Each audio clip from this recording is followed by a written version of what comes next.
Wait, say that again, Jim.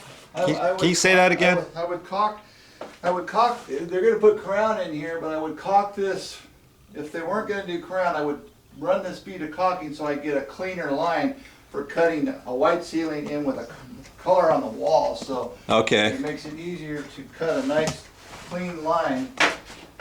But they're going to put crown, so I'm going to go ahead and do it anyway, just for coverage and seal and nicer look until.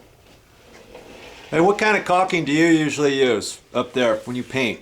Just the standard. I like to use like a siliconized paintable acrylic. Okay. Caulking. Ooh, dip right here. Yeah, I saw that. Yeah, that's gonna be fun with the crown. But yeah, I like to use like it's a 45 year. I use the interior, exterior this year. Yeah.